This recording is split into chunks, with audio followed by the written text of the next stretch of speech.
பாரு மக்களே, இது பார்க்கறதுக்கு வெறும் உங்களுக்கு கொயா மாதிரி தெரியலாம். ஆனால் இதுக்குள்ளே என்ன இருக்குன்னா எல்லாமே சரக்கு தான். இப்போ வந்து இது பீரு. எங்கள் ஆளுங்க வந்து பெங்களூரில் வந்துக்கிறாங்க.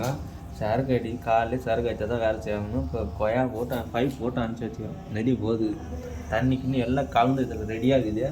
அதே மாதிரி இதில் பார்த்தீங்கன்னா எல்லாம் பாருங்கள் சரக்கு கேட்டா. இது ஒரு வெள்ளை கலர் இருக்குதுன்னா ஃப்ளேவர்னா லெமன் ஃப்ளேவர் வரும். எனக்கு தெரியாது. இது லெமன் பெக்காடின்னு நினைக்கிறேன். இது வந்து இதுதான் டிகே குவார்ட்டர், டிகேன்னு சொல்லுவாங்க அந்த பிராண்ட் இது. அதேமாதிரி தண்ணியும் பாருங்கள் எல்லாம் கலர் வெள்ளையாக இருக்குது, தண்ணி மிக்ஸ் ஆகிருக்குது, அதனால் வெள்ளையாக தெரியுது. பெங்களூரில் இந்தமாரி வசதி இருக்குது. எல்லோரும் குடிச்சுன்னுக்கிறானுங்க, குடிக்கிறதும் நல்ல யூஸ்ஃபுல்லாக இருக்குது. அதேமாரி சரக்கு சூடாக வேணாலும் சூடாக குடிக்கலாம், சில்லுன்னு வேணாலும் சில்லு குடிக்கலாம். அது நிறைய மோட்டர்லாம் வச்சு நிறைய ஹீட்டர்லாம் வச்சு நல்லா பயங்கரமாக கொடுக்குறாங்க. மோட்டரை பாருங்கள், இதுதான் அந்த சரக்கு அப்படியே ஹீட் பண்ணி எல்லாம் மிக்ஸ் பண்ணி கொடுக்குற அந்த மோட்ரு. இதுதான் எல்லாம் இங்கே தான் வருது.